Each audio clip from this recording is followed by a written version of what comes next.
etong tuta ni Digong, di umano, merong interview. Nagpa-interview dito mga kababayan sa ABS-CBN News or dito sa ANC na kung saan mga kababayan, meron siyang inirereklamo dito na hindi daw na-inform yung lahat ng mga kongresista na mayroon palang gano'n na permahan. And then mga kababayan, nakakagulat daw na pumirma daw yung iba mga kongresista doon daw po sa pinapipirmahan pero hindi naman daw po alam yung nilalaman. So ngayon, etong si Cardema, alam naman natin ito mga kababayan, galing ito sa Duterte Youth Party List. Naging chairman pa nga siya mga kababayan. Ano po ng Duterte Youth Party List. So ngayon, eto, pakinggan po natin yung kanyang interview and then gawa natin ng reaction at pag-usapan natin. I-play na po natin, i-credit po natin ito sa ABS-CBN News. Kanila po yan, hindi po yan atin. Gagawan lamang po natin ng reaction video. So ito, i-play na po natin. Ang tanong ko, were the Duterte supporters completely blindsided? Yes, ma'am. Actually, yesterday, narinig namin sa interview si ACT Teacher sa Party List Congresswoman Franz Castro na natatawa-tawa dahil may caucus daw. And I immediately contacted Congresswoman Drixie Cardema. I asked her if... Yung kanyang asawa, yun yung nagpunta sa Quadcom nung pumunta si Duterte na nasoplak ni Congressman alimutan ko yung pangalan mga kababayan, ni Congressman Acop. Ano po, so ngayon ituloy pa natin. Ito daw yung sinabi ng kanyang asawa. If there's a notice of meeting, yesterday wala naman daw. Sabi ko, kindly check the Viber group of the 19th Congress, yung kanilang Viber group, wala rin daw. So sabi ko, saan nagpupunta tong mga kongresistang to? Sa Romualdez Hall daw. So, minomonitor namin, wala talagang patawag sa mga katulad namin, sa katulad nila na Duterte allies. So, talagang, alam nyo, masabi ko sa inyo, yung Romualdez Hall, pinapatawag talaga yung mga kongresista dyan pag panahon ng adjournment. Ginagather bago mag-adjourn. So, I think do sa interview na ibang kongresista, hindi rin nila alam kung ba't sila pinapatawag. Pero meron ng meron ng konting idea yung iba na it is about the impeachment, ma'am. Pero kung gano'n, ito, pakinggan nyo yung sasabihin pa niya dito. Considering that the hearings have been going on in the Quad Committee, there were already 3 impeachment complaints. Prior to this 4th one, bakit hindi naganda ang mga Duterte supporters? It seems that the Duterte supporters just relied on the INC rally. But within Congress, anong ginawa ninyo? Yes, ma'am. Actually, we relied on the rules of the House of Representatives. But they followed the rules. What they did was part of the rules. There are 2 modes to impeach. That was one of them. Actually, ang iniisip namin dyan, ma'am, so there were impeachment complaints. Then, i-check muna ng House Committee on Justice kung sufficient in form or in substance. Then after... Yeah, but that's one mode. Tingnan nyo mga kababayan kasi ang constitution kasi mga kababayan, di ba sinasabi na kapag yung mga impeachment complaint ay nai-endorse mga kababayan at nakakuha ng 1/3 na boto, hindi na po yan dadaan sa Committee on Justice, dyan po sa Kamara. Kaya nga kung titingnan nyo mga kababayan, mahigit 1/3 yung nakuha nung impeachment mga kababayan, yung mga impeachment complaint, yung boto, mahigit 1/3 yung nakuhang pirma dyan po sa Kamara. Kaya nga kung mapapansin ninyo, nai-transmit agad sa Senate mga kababayan. Isang araw nga lang Diba? Kasi nga, marami ang bumoto, halos landslide na nga. Ika nga kung titingnan natin mga kababayan. So ngayon, hindi na kailangan dumaan pa sa Committee on Justice. Dadaan lang naman yan ng Committee on Justice mga kababayan kung yan ay hindi nakakuha ng pirma na 1/3. Ano po, kung hindi nakakuha ng suporta na 1/3 dyan po sa Kamara. Ano po ngayon, ipagpatuloy pa natin. But you do know the other mode that from the plenary, it goes straight to the Senate. This was done during the impeachment of former President Erap Estrada. Ang naisip ko dyan, ma'am, kahapon, how come na there are 100 to 200 plus members of Congress na nag-sign sa impeachment ni Vice President Sara Duterte nang hindi man lang na-hearing si Sara Duterte? They don't know the details of the case. Sa proper mode nga, ma'am, if you file it in the House Committee on Hindi daw na hearing. Naniniwala kayo doon mga kababayan, hindi daw na hearing?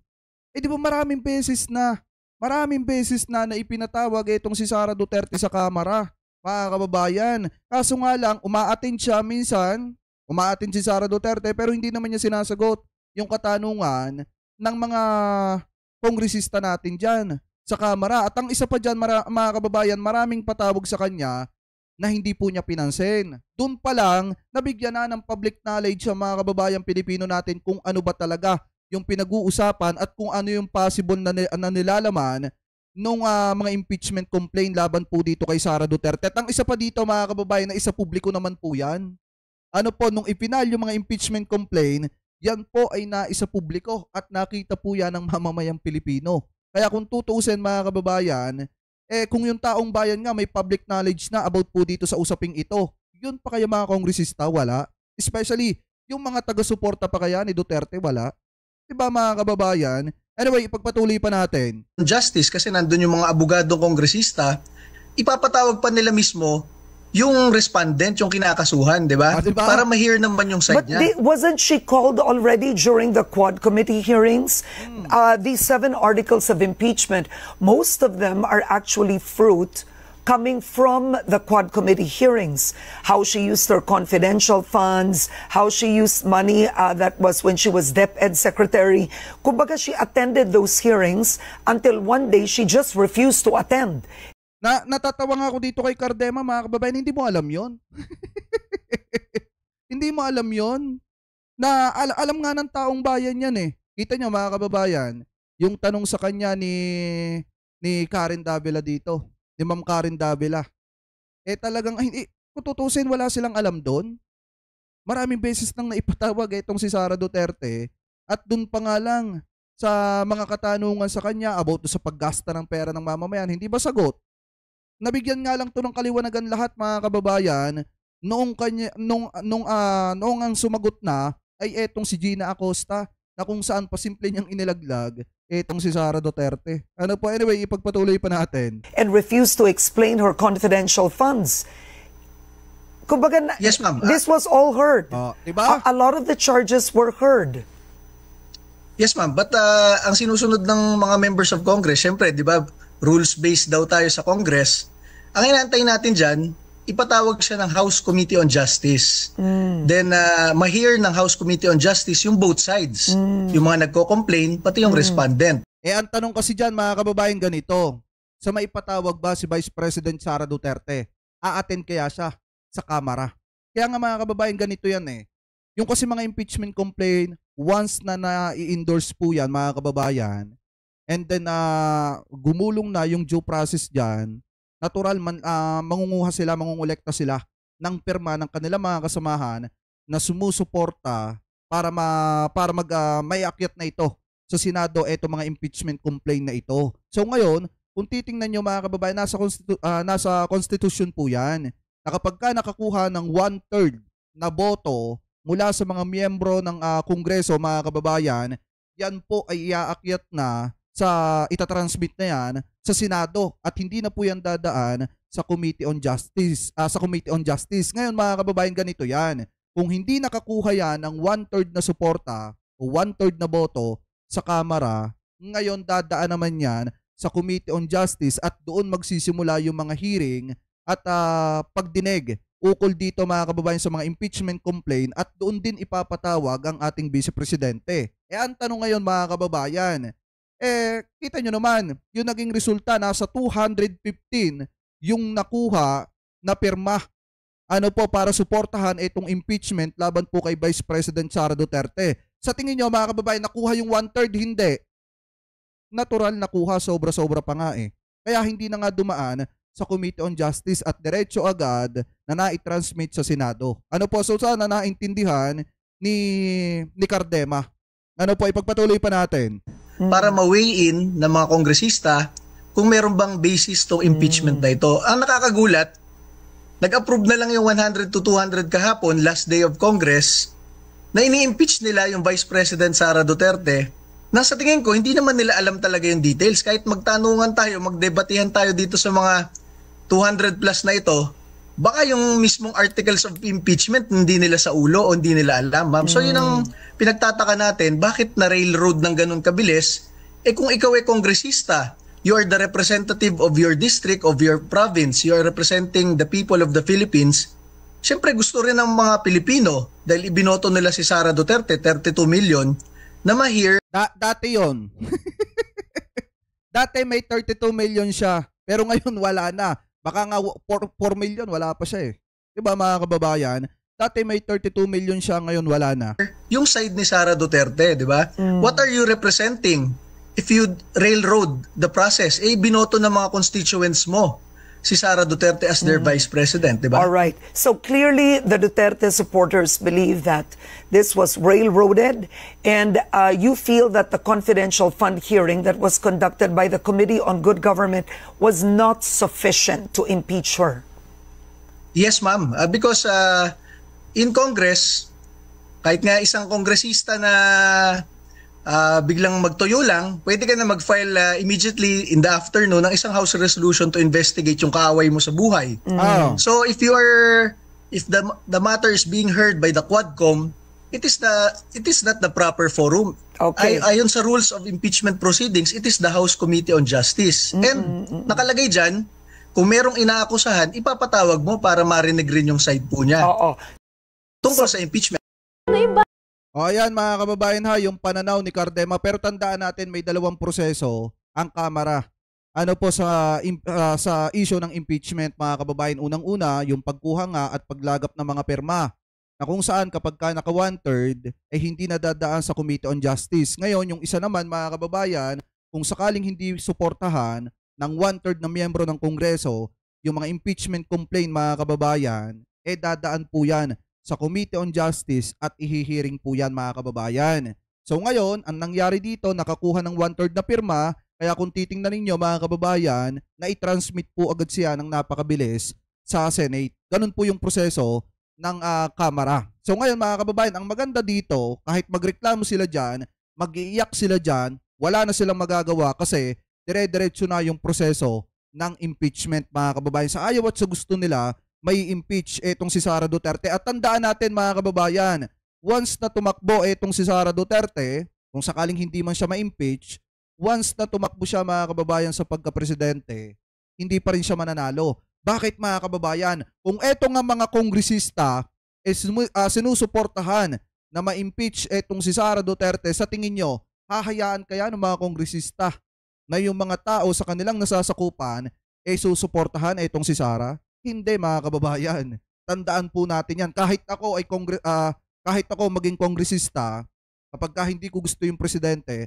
sasabihin ko sa mga nasasakupan ko, hindi yan yung iboboto natin. Kasi unang-una, hindi mapapagkatiwalaan yan sa paghawak ng pera ng taong bayan. So ngayon, malabo pa ring manalo etong si Sara Duterte. Ano po? So maliwanag naman, mga kababayan, kahit mag-iiyak sila dyan, wala silang magagawa kasi impeach na si Sara sa Kamara. At isa pa mga kababayan, impeachment trial na lang sa Senado yung hinihintay para ma-impeach na etong si Sara Duterte at para makita ng taong bayan na may hustisya pa rin.